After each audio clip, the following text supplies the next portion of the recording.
looks like everything should be okay. Go to the chat. Australian King. Me? No. Yeah, for some reason, the program wasn't working. I had to restart it. So, can you guys hear me?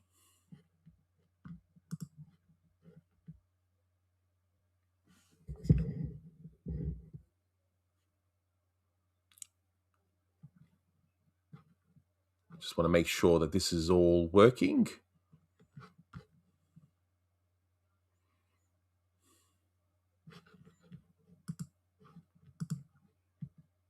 Why does it feel like it's not working?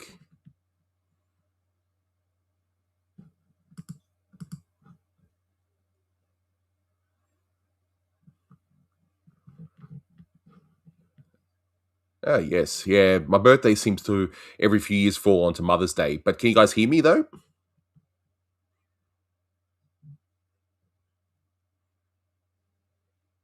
Ah, good, good. Okay, just making sure. Because, yeah, I had some trouble. I was trying to log in and it just kept on being in this loop, so I had to restart the computer. But there we go. Yes, Camden, we know I got to 10K because of the giant influx of people who wanted to talk about Jackie Gleason for 30 minutes. Yeah, because that's what the kids want these days, you know. But as long as you guys can hear me, that's the main thing. Perfect. Yeah, so Manny will be on his way soon.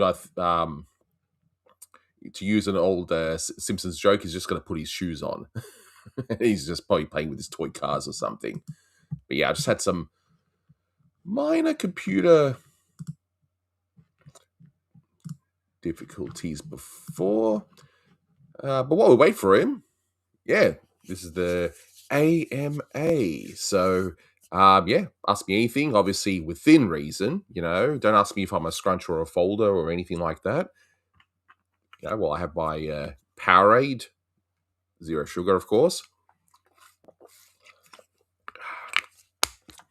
But let me start off by asking, you know, are you guys enjoying the new documentary stuff? I mean, the review project's not going away. I'm doing it still, but I've come to realize that there's a bit of a audience ceiling to those versus the more general stuff where more people can enjoy it. So yeah, let me know. I mean, today I premiered the review for the Looney Tunes Collector's Vault Volume 2, which I hope you guys will enjoy.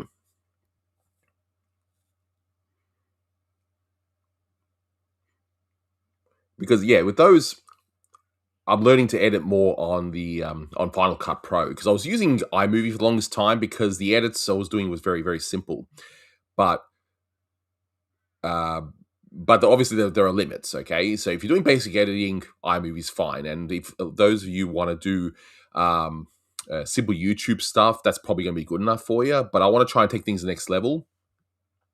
So let's see. Any classic movie you've been on a kick on lately? Well, I always treat myself to a movie. But this one is definitely like that. If you haven't seen it, The Killing by Stanley Kubrick.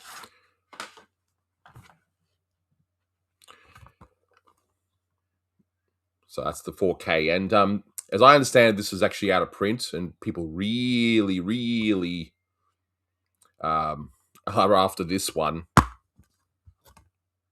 that's the Kino Lorber one. Apparently, Criterion Collection now have the 4K rights again. So rumor has it that those of us who are Kubrick fans will be definitely, it will definitely be sorted out. I know Lolita's coming.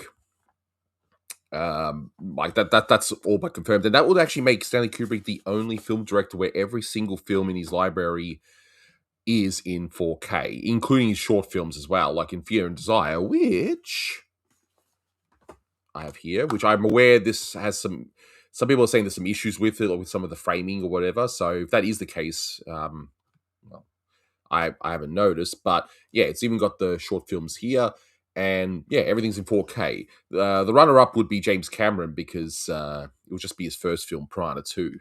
That's not in 4K, but everything else is. Yeah, and yeah, the Terminator 2 4K that's been released. Yeah, it's shoddy. It's terrible. Everyone looks like wax. But apparently that's going to be rectified this year because they're doing a 4K re-release. I think it's happening now in America, in a few months here, and it's one of my favorite films. So it'd be nice to have it on home video, looking like an actual proper film. So congratulations. Yes, I mean 10K. That's insane. And yeah, part of that really is it's proven my point. The regular reviews just has that ceiling. There's only so many people who are interested in that sort of stuff, whereas a lot of people, as I've come to realize, is they're more interested in some of the more general stuff. So, when I did a few years ago, I did After Looney Tunes Chuck Jones, and that actually caused things to spike up. I should have gotten the hint back then, but I didn't. Then I did, of course, the follow up, which is the Tex Avery one. But then I did the Blue Ribbon video, which was more just on a whim. Like, it was just on I just did it just cause, and that actually blew up. Well, for a channel my size anyway. And it's like, okay, people seem to like it, and I've since proven it's not a fluke. The Tom and Jerry video came out. The Dark Days of Looney Tunes, that's done really, really well and still doing very well. And hopefully today's Collector's Vault review will continue to prove that it's not a fluke. So let's have a look. Any other questions? Been wanting to get those Looney Tunes Blu-ray collection. Wondering if they'll work in Australian Blu-ray players. Only buy them from Amazon. Yes, I buy them from Amazon. Yes, they work. Okay. So, pretty much Warner, ever since the advent of Blu-ray, because Blu-ray has region A, B, and C, unlike DVD's region 0 to region 6. Only certain studios would lock out Blu-ray, and I think Lionsgate's one, and I forgot the other, but Warner Brothers would say it's region A or region B in the back, but would actually not be region locked. So you would actually, so you just put it in and it just does it. I mean, I don't know why they were why it was like that, but I don't know. But hey, it's good for me. It's good for Aussie fans because this stuff more or less didn't get released here. A few of the Golden collections did in like Spotlight collections and all that, but aside from that, it's been very bare here, so we have to import it. And the fact that it works here is obviously a good thing. So yes, that will definitely work. 4K, again, this sort of stuff. I mean, all right, Fear and Desire is in the public domain. This is certainly not Paths of Glory. So stuff like that, the 4K is region free. And Kinaloba, which that's the company there, they actually are very strict with their region coding when it comes to the regular Blu-ray. So yeah, so it just depends on the company. But yes.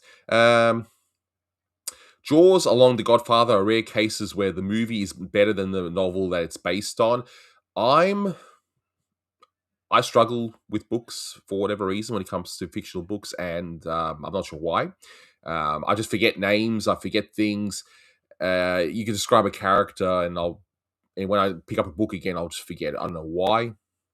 It's just me, That's why I mean, you can see all the comics. That's why I gravitated more towards comics and graphic novels, because I need that visual cue. That's just me, It's frustrating because I'd like to be able to read novels. Like even non-fiction books, I struggle a bit. So, but audiobooks help a lot. So I tend to read books when I'm actually in the car, But yeah, another example: Who Framed Roger Rabbit? That'd be another good example. From what I understand, that the end product is better than the book. I can't think of any other ones off the top of my head, but yes, those are good examples there.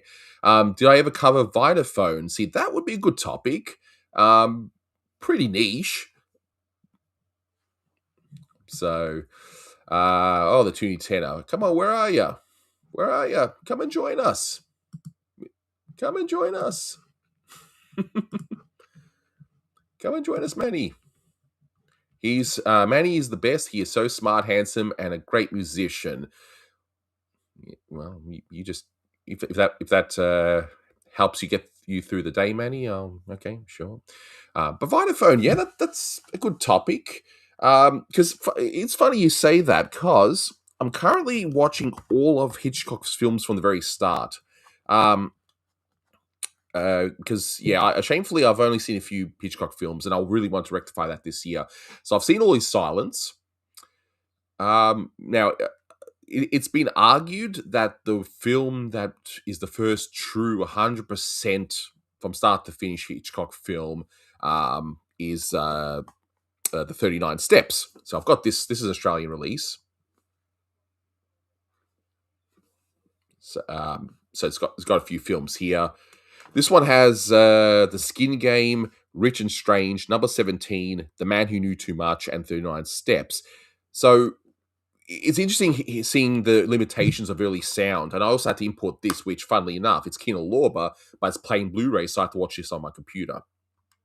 So, but it's interesting seeing the sound limitations, because when you watch a film like that from 1930, 1931, even if you're a Marx Brothers fan, yeah, I am, and Animal Crackers, those really early ones, the sound technology was so limited they couldn't even do post sound mixing. And in Murder, there's a scene where you've got one of the characters is at a mirror and he's shaving, and he's sort of regretting his decision to say, hey, yes, she's guilty and she needs to be hanged. And what they had to do, because they could not mix music with sound, they actually had an orchestra behind playing the music as the scene went on. And it was kind of like a voiceover, like a monologue thing. And it's a very early example of that. But no, they could not. It's not like films today. Obviously, you do the music and you mix it in later. No, these early films. It was either sound, it's like music, or nothing. But Hitchcock was able to get the two at the same time, but he had to make massive steps to do it. Murder was great. Again, I mean, it does feel like Hitchcock. Of course, he's doing his usual thing, but the technology of the time kind of betrays him. There are definitely scenes where he would have music in certain scenes, but still a great one. I'm surprised they didn't actually put Murder in the early years box set that the Australian imprint release. Maybe a rights issue, but it's in the public domain now, I think. So maybe they'll rectify it. But then I watched The Skin Game, which is the next film. I'll just pull that out. Because the other thing about early Hitchcock, if you watch him, is the fact that they actually... he adapts a lot of stage plays. So by doing that, the trouble is, if you're adapting a stage play, you got to do some interesting stuff with it. But there's a lot of scenes where it feels like he's directing a stage play, but then you got a lot of scenes where he's doing his trying these different tricks with being Hitchcock. Like there's an auction scene, probably that's the famous scene in this one, where he tries to make it interesting. Like you'll have a camera panning backwards and forwards between the two bidders. So it's great stuff. Or as Manny says, great stuff. That's what he always says. So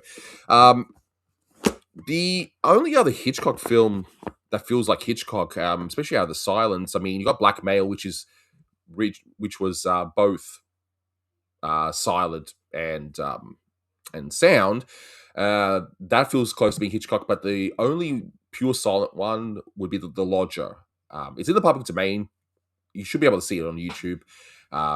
Amazing film, and there's one particular score that was done that was absolutely incredible. Like people would argue that's probably the best of the silence, followed by Blackmail. And Blackmail, they started making it silent, and then because sound technology was coming in, Hitchcock did these interesting little tricks to sort of reuse as much footage of the silent version as possible, and then film the sound version. And you can actually watch both versions, and it's interesting to see what he did to make both versions available. Because just because sound technology came in does not mean every cinema like that, bang, yep, we got sound now. No, a lot of theaters were still silent, so that's why you had the two versions. So yeah. Let me see. If you're a Marx Brothers fan, well, mate, of course I'm a Marx Brothers fan. Who isn't a Marx Brothers fan? I met Frank Ferranti, the probably the most famous Groucho Marx impersonator when he came to Australia. I made sure I saw his show here. Huge fan. And yeah, but I still got to buy a few of the Warner Archive Blu-rays. I got it tonight at the Opera. I still need a day at the races. Um, so there we go. We'll do a fundraise today. It's like so I can buy the disc, right? Forget donating to people's healthcare costs and all that. No. Donate to me so I can buy more stuff because that's clearly more important. And I'm being sarcastic, obviously. There we are. So yeah, any other questions? Ask away. While you're typing up your questions, yeah, I've got the four. Apparently, these are not only out of print. These four Kino Lorber ones, especially with the slipcase, because only the first runs get the slipcases. But I kind of prefer the black and white Kubricks than the color. I love it all. I love all his films. Some a little bit better than others. But his black and white films, there's just something about him, just the photography in him. The Killing is, again, I watched it yesterday. I've seen it so many times. And it's probably even funnier now that I work at the airport and you got the irony ending at the end at the airport. But there's just something about the way he photographs the films. Even if you look at now Lolita, that may be my least favorite out of all his films, because and part of that is because the book is such a risque book. It's such a really dark topic. Obviously, you've got someone who's basically in love with someone that's underage. It's not exactly a light topic, is it? But because of the restrictions at the time, a lot of the impact that could have been just it's a bit of a thud. Like it just falls a bit flat as a result. But Peter Sellers, even terrible films, Peter Sellers is he's just brilliant. And I've seen a lot of terrible films. Peter Sellers, great talent, but boy, like 3/4 of his filmography is just lousy, and he's probably the only good thing in a lot of those too. So, any other questions? Any other questions? History of the channel. Like any topics I'm going to be covering, because I can tell you guys a few topics I am actually working on. I'm working on a history of the Fleischer Supermans, which I'll conveniently premiere when Supergirl premieres in the cinema theater, wherever you call them in your part of the world. Because why not? I might even make a history of the Roadrunner series and have that premiere around Acme when that comes out. But someone actually made a comment. I kind of forgot this actually. I did a small video doing my initial reactions to that Looney Tunes movie. And the kids were in there, we had a bit of fun with it, and I promised I was going to make a video, and I actually completely forgot about it. What I'm probably going to end up doing is I'll probably end up doing that as a bit of a live stream. So, and then sort of maybe recut it later as an actual review, because I actually thought that film was pretty good. It does go a little bit too far in certain scenes, I felt. But, yeah. Let's have a look. The Mouse That Roared is a great Peter Sellers underrated movie. I wouldn't actually call it underrated. I think, that, generally speaking, that one is actually well regarded as one of his better films. I'm just thinking of some other ones. I'm All Right, Jack. That's a great one. It's just, Dr. Strangelove is probably one of his greatest things. Being There, Pink Panther. Who doesn't love Pink Panther?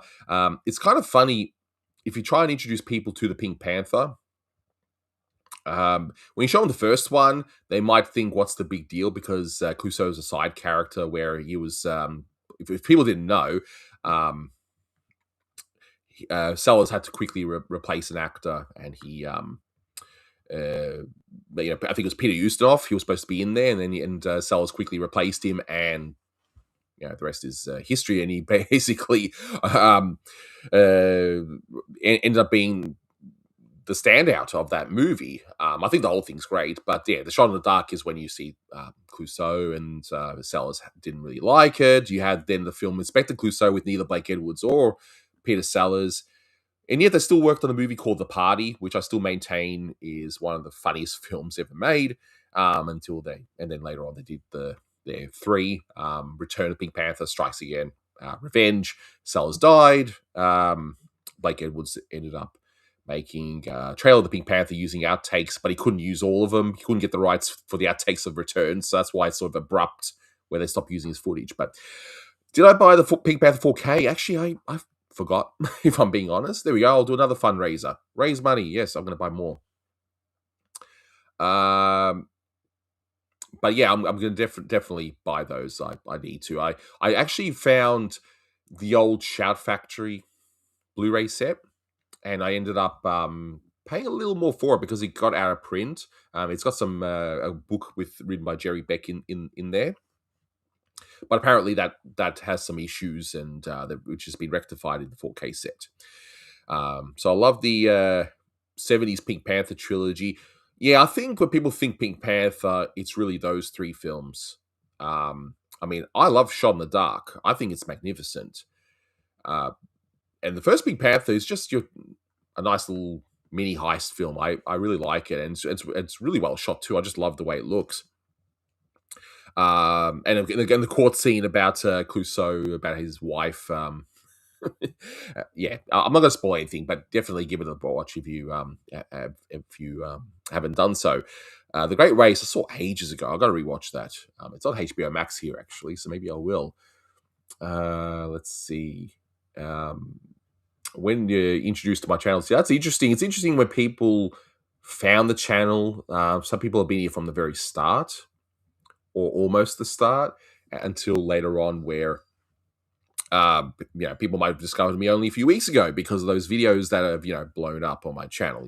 I'm not gonna call them viral videos. I mean, the closest thing to a viral video on my channel is one short. Speaking of short.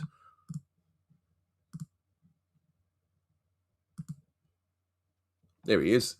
Oh, hold on. There we are. Okay, there we are. Oh, he's dressed up for the occasion. I heard that short remark. Yeah. Oh, come on. You knew I had to. Come on. That was like perfect. Perfect. It's because I'm short. That's why you got the camera closer to sort of make it like so I go, look closer, Anthony. So you dressed up for the occasion, I did. I mean, I know why you dressed up like that. It's your casual. That's your casual clothes. That's your. I'm trying to remember that episode of The Simpsons where like Homer's dressed up on the couch, and he has like the slice of pizza in his hand. That's how I feel like right now. As I have a little plate of, even though I shouldn't have some potato chips. So don't mind me while I say potato chips. I like. No, I think that's the episode where I think they opened up the pier with all I think that's a babysitting episode. Is it? No, it has to be later than that. No, I'm pretty sure it's that one where Homer rents the suit and he's going to take Marge out, and they get Lisa to be the babysitter because no one else will. Oh, so that episode, my brother and I, we quote that one pretty frequently. We go to bread, go to bed. Oh, bed, go to bread. Let's have a look at some of this. Raise money. You're a YouTube star. I just got the check in the mail from the Honey Mouses video. I just bought a new car from it. Yeah, well, the amount of money I made from that one, I can probably buy a Matchbox car. That's a lot of people don't realize that the ad revenue isn't really as much as people might think it is. I do get some nice little side money, but it's not as much as like if you were to start a channel and you get 1,000 subscribers, 4,000 view times, that's how much you need to be monetized. You're not going to get much. You might get $20 or something, especially if you only got a few videos. I'm lucky in that I've got literally hundreds and hundreds of videos, so that's of course bringing in the bacon, bacon. So there's that. So How's your voice, Manny? Like I know you were singing before this. I sang 5 times this weekend, so if in the middle of me talking I go "Ah," and it just cuts out, then you'll know why. Just do sign language. Yeah, Just it's I like work on my sign language. clearly you're the expert. This is the first insult I've ever heard about Manny that isn't about his lack of hair. What like a what lack of hair? Yeah, see, look, I shaved my head today too. I really got ready for the wow. It's really shiny. Wow, Of course, we all know. Come on, which Simpsons joke are we gonna say about that one, right? Manny, did you put your head in the Shino Ballo? Yeah, that's the one. That's right. It's just no, and then I'm like, No. I'm looking at it, just adjusting myself like it's a Hold mirror. on, Right, I'm sure you can get the light. There you go. Boom. there we go. And you got the vibration. Mm. All right. What am I more afraid of, Lariva Roadrunner or Lariva Daffy Speedy? Uh, probably the Roadrunner. I mean, at least the Daffy Speedy, you get some variety. Sometimes they're friends, sometimes they're enemies. I mean, The fun never ends. yeah. Oh yeah, and that's the other thing that I was explaining to people who watched beforehand why I'm pivoting more towards the documentary style stuff, and that's part of it. Really is because once I get to this stuff, the Lariva Roadrunners and that, the and all that sort of stuff. Like, are people really going to watch it? I mean, there's not really much to say about those. Here's the tribute for this one. Nothing. Want to know what references are in this short? There's nothing. You could do a 5-part retrospective, 2 hours each on Cool Cat. Yeah, I will. I'll do it. I'll invite my good friend Steven Spielberg. We'll get that done, right? Or his Mexican non-union equivalent. Yeah, Senor Spielbergo. May I ask how old you are now? I'm 21 plus 20.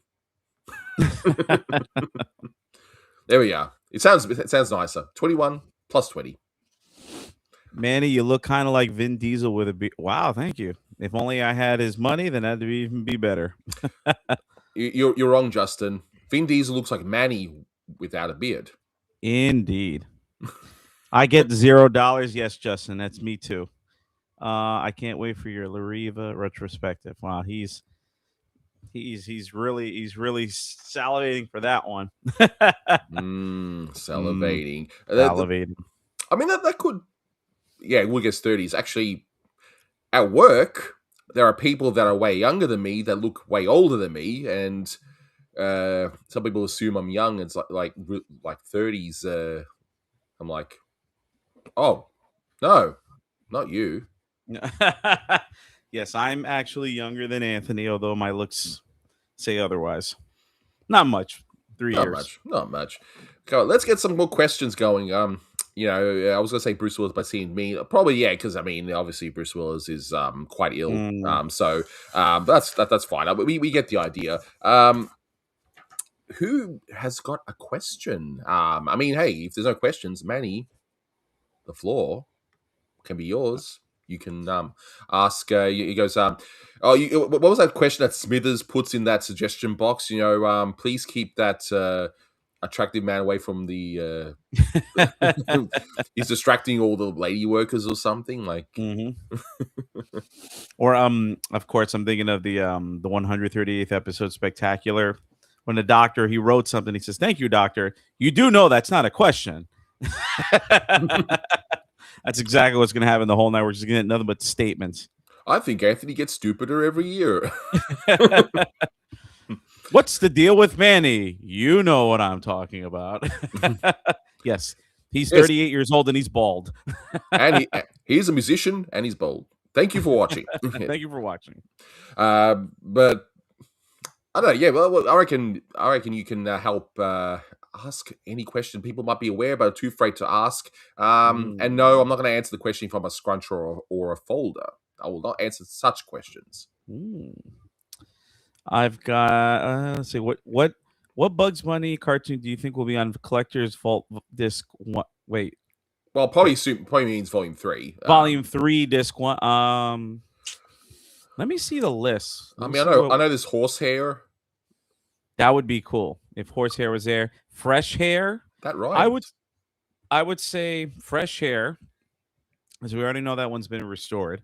Horsehair, that would be a big surprise, or a feather in his hair.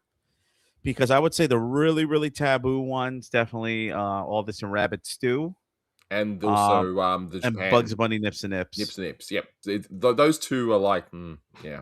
And Hair Meets Hair. I mean, it's already been on the Golden Collection, Yeah. Volume 6, I believe. Yeah, But so they haven't. they'll be on disc 2. Yeah, they'll be in disc 2. I mean, I was waiting. I was gonna write that when I was coming here because I was driving, but I was gonna It'll be say an H day. in Hike Stay. I was like, say the line, Anthony. Hike H Stay. day. So I've got a good story on Bunny and Claude, another comics history. Well, Ooh. I mean, there'll be something interesting doing the history of the Looney Tunes comics in the Golden Age. I think that will be a fascinating thing. And how different they are as well from the comic strips as well. It's like these whole universes, Ooh. Into the Looniverse. That's right. Similar to, like how Tomcat is the only Sylvester and Tweety not restored, and that one's like got into the Sylvester verse. I mean, how many versions of Sylvester in that one? Manny, can you see my vest made of real gorilla chest? I think that's like the only part I remember. I haven't seen that episode in years. Grizzly bear underwear, yeah. Yes, stuff like that. Oh man, that's wow. I think we're ready to go. Okay, bye everyone. Yeah, I don't think we can top that at all. I'll just do nothing but Simpson songs to end the stream. Why do you think Collector's Choice Vaults haven't released the widescreen crop shorts yet? Oh. Well, wait, widescreen. I mean, I know that they were chopped off for the Superstar collection, but none of the shorts themselves were released in widescreen. So I guess it's just a matter of whenever they decide to put them out. So yeah, we'll call up Jerry Beck right now and ask him. Okay. Yeah. Let me text him. Yeah. Was it okay? Is it okay? I made your best worst predictions in the Discord. I didn't read that. No. Have you seen Mummy Dummy, one of those HBO Max shorts? No. Yeah, with the newer stuff, I just haven't seen too much of it, and I do want to actually rectify that, and maybe I will with that one archive set that was announced. That is the one because I wasn't sure, but I double checked it. It's the one where Bugs is he's with the mummy. I didn't see the whole thing, but I saw parts of it. It's really graphic. Like I actually just looked at. I know it's not the most reliable source, but Looney Tune Wiki. Like some of the scenes were cut. Like I'm like, am I watching a Warner Brothers short? Or am I watching like Ren and like Stimpy? that's where I said this before that for me, I know obviously Ren and Stimpy was heavily inspired by Warner Brothers. John Kay, his love of Bob Clampett, and all that. But I'm still not the biggest fan of seeing that gross out humor in Warner Brothers cartoons or whatever. I know obviously these guys worked on they grew up with these shows as well, but it's like that one there were parts of that short where I'm like, okay guys, this is getting a little overboard. Like I don't want to see this in a Bugs Bunny short. I'd rather see this somewhere else. Yeah. It was a little too much for me, but there are some other ones because I was on I don't know if he's watching, but hey Jonathan from This Means Podcast. I did do an episode where I did see some of the shorts on there, and some like there was a musical one with Sylvester and Tweety. I loved it. It was my favorite one. And there was also the short that was the homage to the Patty Freeling Seven Arts era. And that the intro right there, the fact that they replicated the Patty Freeling Seven Arts intro in a modern cartoon, I was like, oh my god, that's us Looney Tune hardcore nerds were geeking out over that one. So that one was really cool. And Yosemite Samurai, that was another one I liked too. Eric Bauza just going to town with Bugs, and Fred Tatasciore Sam. And I also geeked out too because in the review I said that Eric Bauza, he does Bugs Bunny, but there was a scene where Bugs is like, he has like his hair back. I think he was in the kimono, giving me vibes of, Miyamoto Usagi from the Usagi Yojimbo comics, and he's doing like this very deep, like stern Asian voice, and I geeked out because that's the same voice he uses for Tiger Claw in the 2012 Ninja Turtles cartoon. So I was like, yeah, little combination of two of my nerd interests, and obviously Miyamoto Usagi is a character that's crossed over with the Turtles a lot. So good day, Manny. Ooh, I got a good day. Wow, I'm practically an Australian by now. I don't know if you've ever answered this question. What is your favorite Looney Tunes Merry Melodies musical piece and also film piece? Now, when you say musical piece, are you talking about like a piece of classical music that was used in a short, or like something that Carl Stalling or the others quoted, or an original piece of music? And favorite film piece? Can CAG 3891. Yeah, if you could just give me a little more like specificity in that question, I'd be able to answer it. Well, we all know that your favorite music is "See My Vest." I mean, you sung it so Yeah, see well. my see my vest, and maybe my favorite, because the lyrics just popped into my head, is We're in the um money. we're in the money. Well, I'm thinking of bum ba-dum ba-da. No, not that one. That's from the Blowout. I'm thinking of one of the Jack King Porky Pig shorts. It was either Shanghai Shipmates or Fishtails. It might be Fishtails, like the weird musical. Da, da, da, da, da, da. Well, I forgot The the name of that whistling, song. the whistling. Say aw. It's such a weird cartoon, but Oh if you man, saw the commentary, it's a childhood. I got the nostalgia for it because I saw it on a lot on Nickelodeon back in the day. Ren and Stimpy or adult party cartoon. Well, just in general, because they have the gross, and sometimes in SpongeBob the gross out gags and like the close ups and stuff like that, which I don't mind too much. Like obviously I like Ren and Stimpy for what it is, and Rocco and SpongeBob, but just stuff like that for I don't know. It's weird, like seeing the modern influence in these cartoons, even though they were, the modern cartoons were inspired by Warner Brothers shorts. Everything in both. Oh boy. yeah. So adult party cartoon is a Bruno. We don't talk about it. Amen. Because I mean, I won't lie. When I was in a university, John Kay, I did consider him as somewhat of a god at that point because of what he said made sense in terms of animation history and stuff. I didn't know the full history, okay, and I've since gone, ooh, yeah. Hey, we all learn, all right. Now I realize that I was pretty young and stupid, but I actually bought the DVD and I still have it. I should get rid of it actually. Especially because it's got those openings, which, given what's come out later, are really, creepy. I Ooh, mean, yeah, I've seen it's clips got of Weird Al in it, so one of the intros. But I don't blame him. He probably didn't know, because he actually got John Kay to do one of his music videos. And honestly, since Ren and Stimpy, I mean, that music video is probably the best thing John Kay's done since, and that's not really saying much. The whole "Close but No Cigar" music video. But the thing about El Party cartoon, though, it just proves that John was only the X factor in the original series of the first two seasons, and it was actually everyone else that made the show work. It was like that perfect blend. You needed Bob Camp Camp. to sort of the people like him to sort of go, okay, this scene's going too long. We should cut this, whatever. If you watch the El Party cartoon and see the unfiltered John Kay, scenes just go on for way too long. Like those, I mean, they weren't even that funny to begin with. I mean, the closest one out of that lot would be probably Ren Seeks Help, but even that's just too long. Yeah. I was gonna say that was the one because I only saw a few of them, and I saw them when they premiered. Ren Seeks Help. It was like, yeah, but there were parts of my. This is just freaking disturbing. I just too much. And then I saw Onward and Upward, and I know from what I read that was an idea that was pitched, or like I guess a fan suggested it during the Nickelodeon days. I literally almost threw up watching it. That's how disgusting it was. I'm like, this is not funny. Is this the This is like Bakshi one? The what? The Ralph Bakshi one? Is that the one? No, this is the one. Ren and Stimpy are living in the spittoon with the that one. pond. Oh yeah, Oh, yeah, I'm yeah, like, yeah. oh, like I literally almost threw up watching. I'm like, what am I watching? This is not funny. This is just disgusting. Yeah, the whole You know? pitcher and catcher joke, and you see him Yeah, turning it to Rock just Hudson, and the out and out. Yeah, it's you're just thinking of Fire Dogs. Fire Dogs 2 is the Ralph Bakshi one. yeah. I mean, Eh. I'm a fan of Ralph Bakshi in that, but jeez. So, let's see who's hotter, Daffy on fire or Elmer on fire. I mean, I guess Daffy on fire because at least we can eat him afterwards. You know, we can eat some roast duck. So there is that. You know, I don't know about you. I don't want to eat roast human.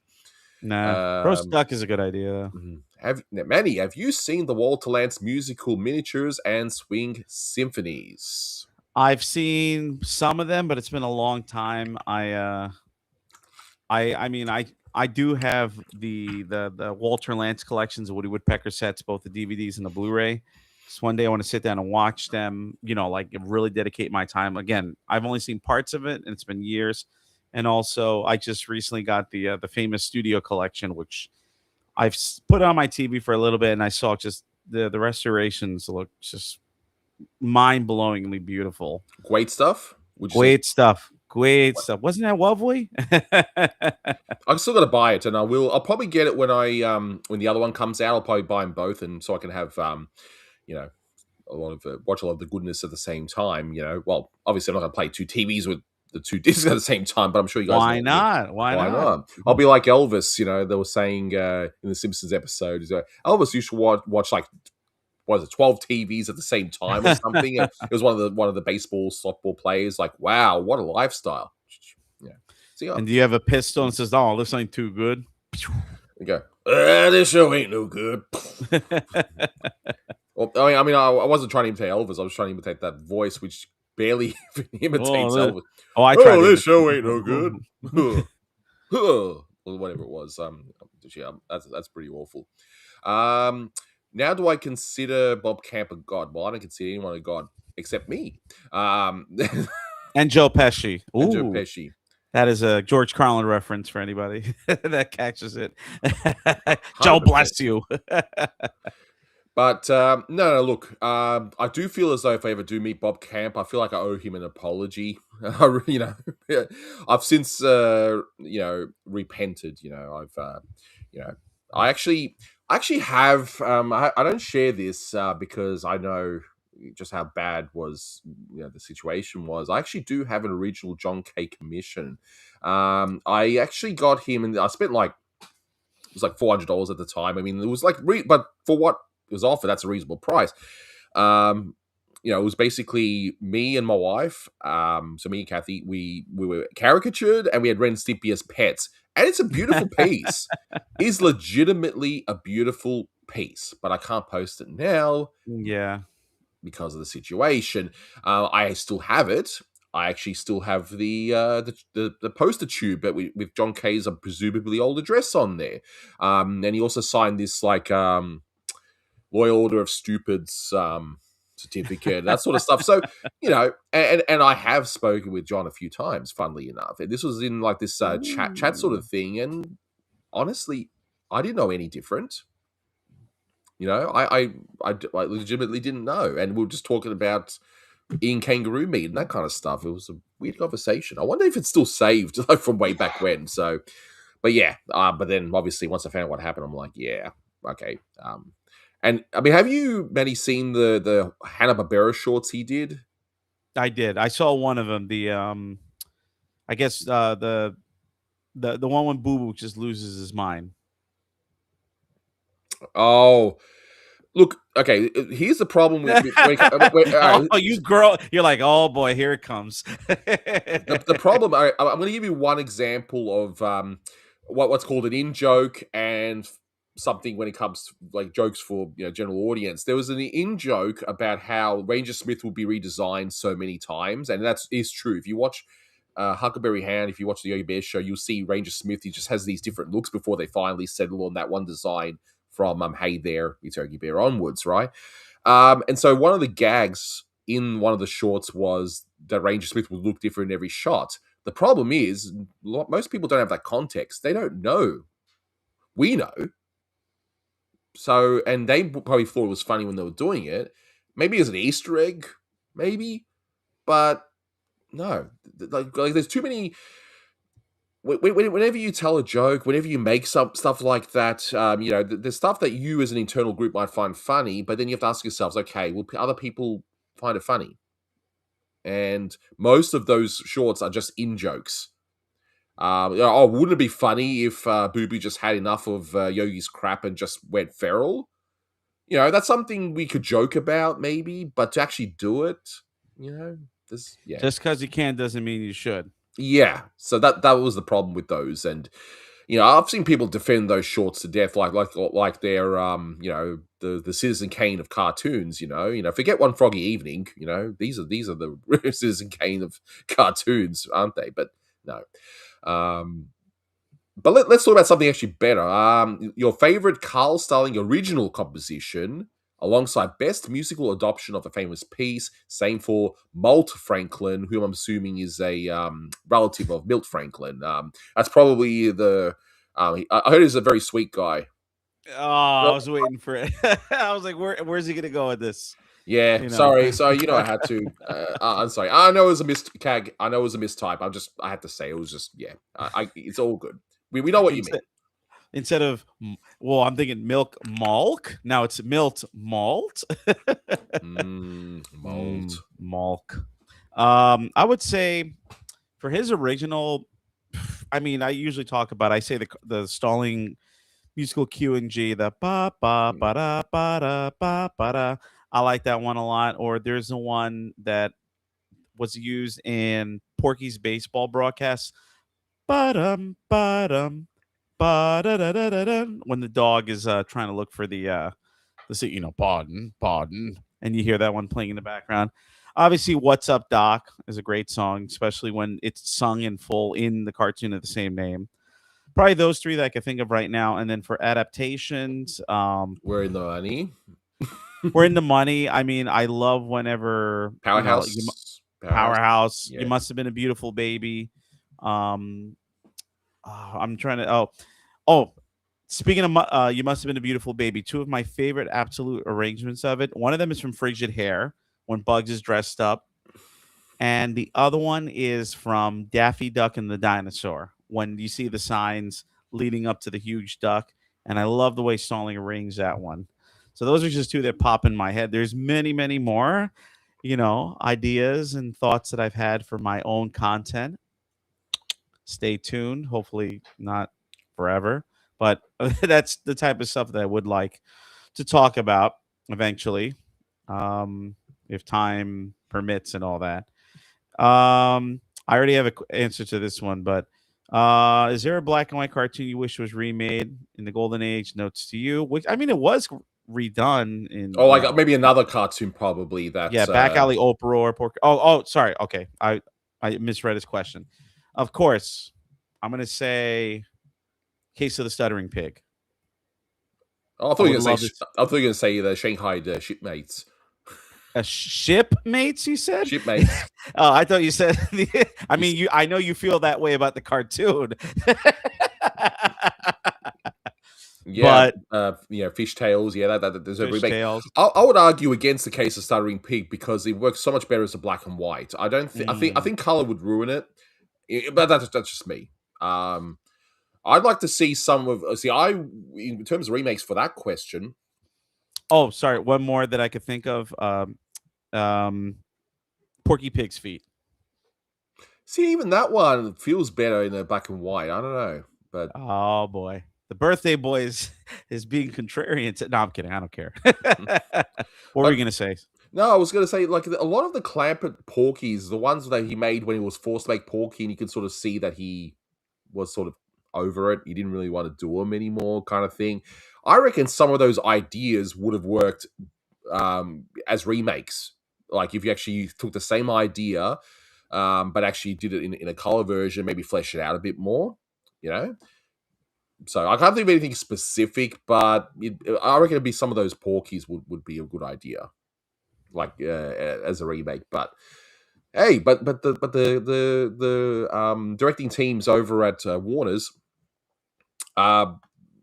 they were so full of ideas they didn't really need to remake much. They only really did it just to, I guess, save time if they're running behind. You look very intense, Manny. Like I've been singing since 9 this morning. I guess that's why I'm like look like. Ugh. no, you looked like you were like my answer was so profound that you just had to absorb. Let's see. George Carlin actually narrated the US dub of my childhood show Thomas the Tank Engine. Oh, see, I didn't know that. I did. I knew Ringo did the original. Thomas the Tank Engine. Well, yeah. He does bring it up in one of his stand-up shows where he's complaining about, we're always obsessed with children, and this is Mr. Conductor talking. I know what I'm talking about. That's crazy to think that, when they came to casting the conductor, that they picked George Carlin of all people. I'm like, do you know who it's kind of like, I mean, I didn't know this until a few years ago, but Bob Saget being the father in Full House, and then years later I find out. I mean, I never cared for Full House, but then I found his stand up and how filthy his stand up is. I was like, whoa, man, they did not. I mean, maybe they just take a gamble, No, well, that maybe that for them. See that there you go. Circling back, an in joke. I feel if that feels like an in joke to me, getting one of the most filthy comedians out there and doing the most sanitized comedy imaginable. Because I have seen Full House, I've seen a lot of it, and yeah, so shocking to see the two. See, if they did that on purpose, then that's a great example of how you do an in joke right. So there you go, perfect. We've got that. Let's have a look. Doe for the Dodo was the colorized version of Porky Wacky Land. Yeah. And they used bits from what's a Sense 11 Tin Pan Alley Cats. Tin Pan Alley Cats, yeah. They sort of did a bit of that. So John Kay clearly hates Yogi Bear. I don't think he hates him. I just think he just has strange ideas, and we'll say no more. In Harvey Birdman, they lined up all the Ranger Smiths in one episode. See, that's as an in-joke guide, the calling up all the Ranger Smiths and then it's like heaps of different versions. That could work. Yeah. So there you go. That's let's see, forgot Three Little Bops. Oh yeah. I mean, what a cartoon. I mean, I sometimes yeah. Yeah. Well, I mean, I was thinking the question was like related strictly to Stalling and Franklin, but yeah, the Three Little Bops is. I've been rewatching. So I watched it a few times ever since we recorded the commentary about a month ago or so, and I'm like, man, I forgot how amazing this cartoon is.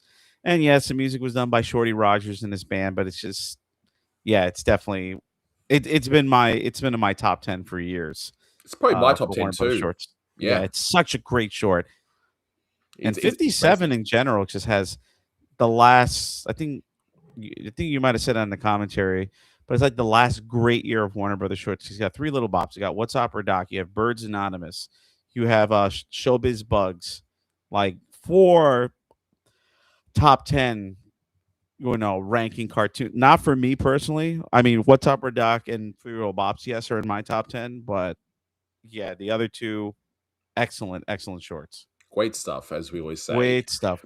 And now that's why I'm pivoting to making the reviews as the side attraction and the documentaries as the main attraction, because after 57, the shorts, I'm not saying they're all bad. There's some genuine highlights, like High Note. That's a great one. And I don't care what anyone says, but Banty Raids is amazing. Foghorn, like with that beatnik chicken, who always wants the chicks and that. Like there's a lot of highlights. And of course, Prehistorical Hair, the masterpiece, as we know. But it'll either be stuff that's just average, few genuine high points, or great stuff. And and The Unmentionables is probably another great example of that. And just rehashed ideas. So and they also release less of them too. So yeah, so that's why I've had to sort of change it up. But let's have a look. What about because I know some people love it, some people hate it. I saw it a lot as a kid, and I still like it as an adult. Although as a kid, I thought it was really weird. But now hear this. Oh, it's amazing. Yeah, yeah. Okay, No, no, that one's definitely amazing. Like Chuck Jones, one of his artistic masterpieces. Like that one goes nicely with the dot and line. I think those two pair up really nicely in terms of the artistic concepts. Let it's me like see. cheese and wine. Probably Two cheese. things. I'm not really a wine guy. I don't know. Wine just tastes like wine to me. I don't know. People say there's a hint of apricot. It's like, no, mate, it's just wine. Okay, Yeah, shut no. up. I don't drink wine. I'm not a drinker anyway. So when knowing cheese, the only cheese I eat is mozzarella and ricotta. So two things Mm, I don't even enjoy. Now mm, peanut butter and jelly. Yeah, I love peanut butter and jelly mm. or Yum, yum. jam. Sorry, peanut butter and jam for Damn you right. guys, right? Damn right. While listening to Michael Jackson's Jam, of course, Ooh, that's my jam, right but there. Yeah, exactly. But no, the mouse like Jack built, I do like that one a lot. yeah. Another So childhood classic. there's still great stuff coming, or great stuff. It's Great just, stuff. yeah, like I said, it's either a few highlights here and there, rehashed ideas, or just stuff that just didn't work because of just Ted Pierce having a bad day, or lesser animators, or whatever. You know what I mean? Lower budgets, that kind of thing. Let's have a look. Joe Barbera hated those Yogi shorts. Yeah, well, I don't blame him. yeah, yeah. I mean, say what you want about Joe Barbera, he was a bit of an interesting character. He was basically a womanizer and all that sort of stuff. But you can't deny he created a genuine thing with Will Hanner and and all that sort of stuff. So his legacy is secure, even if some parts of his life here and there are a bit problematic. But there's that. Porky's baseball broadcast needs to be appear in the collector's vault. See, I'm waiting for them to actually put more black and white stuff, especially on disc 2. Maybe they will soon. Maybe they'll do a spin-off thing like a black and white set. Maybe, I don't know. I know they wanted, the dream, I guess, is to do a Porky 101 Blu-ray version, but whether that will actually happen, I don't know. But something tells me it'll probably happen. But when, I don't know. I don't have, because guys, I have no insider information. Okay, none. This is just, I think, wishful thinking at this point. Congrats on 10k subs. Yeah, no, I appreciate that. Now it's 10k 600 and something, so it's definitely, getting up there. Which but now we're going to get Manny to start his channel, get him to 10k, right, Manny? I'm gonna why 10K? I'm aiming for 100. Well, I'm aiming for that too, but Well, I'm actually almost at 100. I have like 89 subscribers. it's like I'm going to start to oh. Yeah, it's got nothing. But no, we need to get you started. And one idea, you can tell me, you guys, in the comments, one idea I had was to do like a bit of a pilot for you, where we do just a general music thing, but then we promote it as like the start of your thing, your channel, or something like that. So it's what do they call that? A backdoor pilot. In a way, yeah, because Yeah, then so I'm originating from your channel, and then it's like was it Good Time? Not Good Times. The All in the Family, my favorite sitcom. They had one of the episodes was a backdoor pilot for the Jeffersons, and I think there's another one for the show Maude, which I know about. I've never seen it before, so yeah, and there you and, go. and you got the Cosby Show, and that I think the spin-off was A Different World. I think that was spun off Yeah, from yeah, that and different all that sort world. of stuff. Yes, I know Cosby. Yes, I know. Shut up, everyone. Yeah, I know, but it's still an example. Okay. There was also Frasier and other things. I remember The Nanny had one episode. Yes, I've seen The Nanny. Shut up. Don't judge me. But there was one episode where they introduced all these different characters in like a hairdresser or something, and that episode felt so weird. And I found out years later that was actually them intending to do a spin-off show with these characters. And it's like, well, why? Like, we don't know who these people are beforehand. Like, what are you guys doing? A backdoor pilot, you would usually have a show, you got these characters and they're popular enough where it's like, let's do like a little test episode where they're more of the focus, and if that does well, we can then spin it off. But not have this random episode with all these random people out of the blue interacting with maybe one or two of the main cast. So, but what do I know, right? We got all the big ideas. So forget these dumb executives. Then again, we're talking about shows from the 70s to the 90s. So Yeah, 100%. There's let's see. Nice to see you streaming again. Well, look, I try and stream at least every fortnight ish. Depends on my work schedule and Manny's brain, of course. assuming it's there. You know, Yeah. it's like tuk tuk tuk tuk. The like brains. yeah, the whole stream just you saying brains, And me, brains, that annoyed face Homer makes. Brains. brains, and he goes, "You shot the zombie Flanders." He was a zombie. It's just like he was willing to commit murder. Excuse me. Hold, please. I'll put the I got a new bottle. Ooh. It's so bright. It's so bright. It's so bright. I was gonna This time when you got this bottle. I was gonna put on the picture of the whole technical difficulties with the dog pulling out the power plug for the TV. That's my favorite one. That and the drunk camera operator. Yeah, he's standing right behind me. Just some random person. Let's see. Let's not forget that Rodney Dangerfield did Filthy Stand Up, and then years later got to do a kids' film where he sings the iconic song "I'd Never Do It on a Christmas Tree." Yeah, wow. And he also did the Rover Dangerfield. I mean, the fact that came onto a one archive release, I'm like, wow, you've got all these other things that you could release, and you did that. But oh well, I guess it's got its fans, so I've never seen it. I know what it is, but I've never seen it.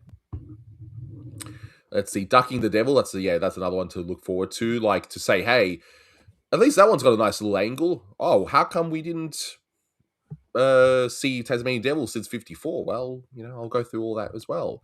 Indeed. Let's see. Daffy's in Trouble is also good. I mean, again, when I go through the later ones, especially the Patty Freeing and that, I'm not going to do the hate watch thing. I'm going to look at it and go, okay, could this have been better with a better budget? Like, is this at least a good idea? That kind of thing. I'm trying to bring at least that angle. But objectively, they'll probably, most of them score like 4s or 5s. But at least I'm going to try and go, okay, I can see McKimson's trying here. I can see this, or, whatever. 57 have Go Fly Kid. I believe it did. The Master Jack built, yeah, well, that's another highlight from post 57, of course. Yes. I didn't say there wasn't any, Camden. I'm just saying that it's either great, great little mini highlights here and there, average, remakes, or terrible. That's it. Let's see. You're not a drinker, then how are you making through these reviews? Obscene amounts of caffeine. And obscenities. Yeah. in general. You should hear the raw cuts of the audio. It's just me swearing for a half hour and then getting to the commentary and then another half hour of me swearing. And then it's like, yeah, when I cut it, it's like, I think this short is very interesting. Y'all. I gotta do the video of it too. It's just like what y'all? Go get into with y'all. y'all. Everybody is talking about Radioactive Man, y'all. And I also agree with your thoughts on APC, Our Party Cartoon. I remember watching out of curiosity, and boy, did I regret it. So it basically ruined Ren and Stimpy for me. Look, the original run, I can understand people nowadays maybe watching it and not getting it. But as someone who grew, who was a kid in the early 90s, man, Ren and Stimpy was a legitimately breath of fresh air. Plus, you had, Rocko's Modern Life, Doug, Our Real Monsters, lots of great stuff. And Simpsons, of course, started as well. So it truly was a golden age. And, and Ren and Stimpy really was a breath of fresh air. The impact, regardless of whether you like the cartoons or not, cannot be understated. But I get why people may not be into it. But yeah, it can't be understated. Let's see. By the way, I remember you put Baby Puss on your favorite Tom and Jerry shorts a while back. I've since learned how divisive that cartoon is. I don't know why. I thought it was fun. But then again, part of it could be nostalgia because I grew up with that on one of my VHS tapes. So, Camden, I'll bring Jackie Gleason to talk to Manny's channel. So we'll just dig him up. To the moon, Alice. To the moon. Or I'll just be a skeleton. To the moon, Al. You'll just have like a little puppet. No, I'll just go over to New York and I could steal the statue of Jackie Gleason that's in front of the Port Authority. It'll be a pain to put in my car, but I'll figure it out. You'll figure it out. You'll figure it out. Oh boy, what are you doing here? We got a special guest. Hold on. Wop wop. Happy to see you. There we are, dog. My dog, Nina. Nina, what are you doing? Want to say hi? Oh, you heard her sniff. Yeah, I can do that too. Yeah. There you go. Nina, do it again. Yeah, the audience demands it. Yeah, we'll do 9 hours of ASMR, just us sniffing on the mic. Yeah, and Nina, look. And we'll make millions from that in comparison for some. Yeah. then you hit 1 million subscribers just having my dog. Nina, say hi. Say hi, Nina. And we'll just call the channel Sniffing Around. Sniffing around, barking up the wrong tree. All right, fine. You got to be kidding me. She jumped down. She unplugged my I have the I was gonna get rid of it, but I decided to I'm gonna still keep it. The table that goes up and down. Yeah, she just unplugged it. So thanks, Nina. Now I can't move it, but whatever. Dog. You're lucky. You're adorable. You little dog. My dog. Right, Nina? Good girl. Just don't chew anything for the love of God. So Raymond Samo recently said that Bill's action shouldn't deflect from how iconic the show was, and with the Bill Cosby show, look, yeah, the show was definitely iconic. It's definitely a staple of pop culture. There's no, and it's so frustrating. I actually watched the entire Cosby show from start to finish like twice. This is before the stuff came out, and I'm so frustrated because I genuinely, on the one hand, I genuinely love the way the show was done in terms of its humor and just how it was actually great, but I can't watch it now. It's just, especially the whole Spanish Fly bit in one of the episodes. Yeah, not good. Yeah, I never really watched the Cosby Show, and I don't know, like it went off. Well, it premiered before we were born, and it ended in '92, so I was 4. But I mean, I knew they had episodes in syndication, but I don't know, just never went out of my way to watch it. Look, if it wasn't for the Bill Cosby thing, I would say watch it. But it's just hard to now because you knew that he was a creep behind the scenes. And this is one of those things. Look, in some cases, I can separate the art from the artist. Like I can still watch old Ren and Stimpy knowing John K thing, but yeah, this is like it's his name on the literally his name on the show. So it's like, yeah. Oh, here we go. We're still on 346 consecutive hours, and all because a bunch of cartoon fans who won't let me stop. So I can be on. Oh man, would Mexican cat dancers' sheer awfulness give you alcohol poisoning? I haven't watched that one in a while. Same. So let's see. I like Ren and Stimpy, even if I find it quite a bit overrated. Again, it depends if you grew up with it or not. I don't think it's overrated.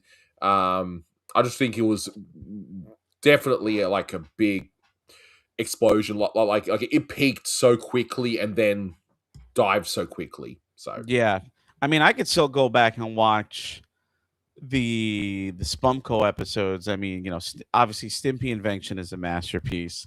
Somebody was mentioning before, saying about him with the soap. That's Space Madness. Space Madness is still hilarious for me to say.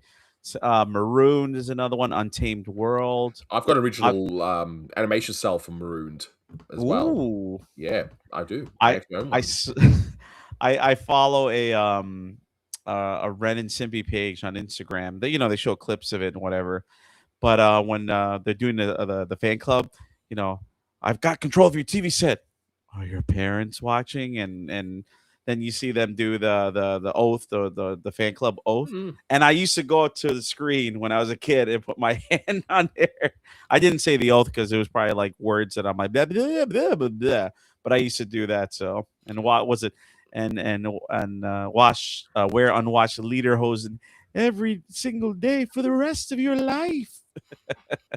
Or it's like Happy Yaxmas, and it's about how Stimpy was saying you got to make sure you put uh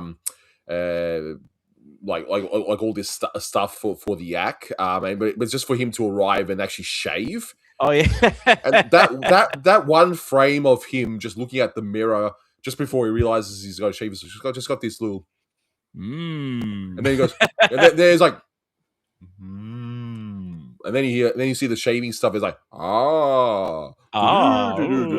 and then of course, what's the present for Yaxmas? Shaving scum, because The speaking of was it Marooned?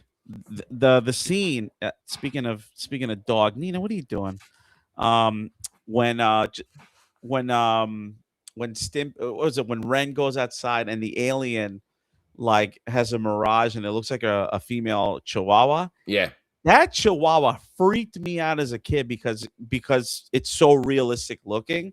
And I'm like, ooh, like just, and still to this day, I'm like, oh, it's a creepy design. But right after when Stimpy, new character, Stimpy, when Stimpy wakes up and you hear the belching sounds, I wish I could do it, but like that burping sound, and then he's like, oh, and his eyes turn into hearts, and he sees the alien, but as a bag of kitty litter. That burping sound and the take that Stimpy does never fails to make me laugh. Or yeah. the other one with Robin Howick, when Stimpy kept changing outfits, and then when he's dressed up like the moose, and again you hear that burping sound, never fails to make me laugh every time I see It's it. great.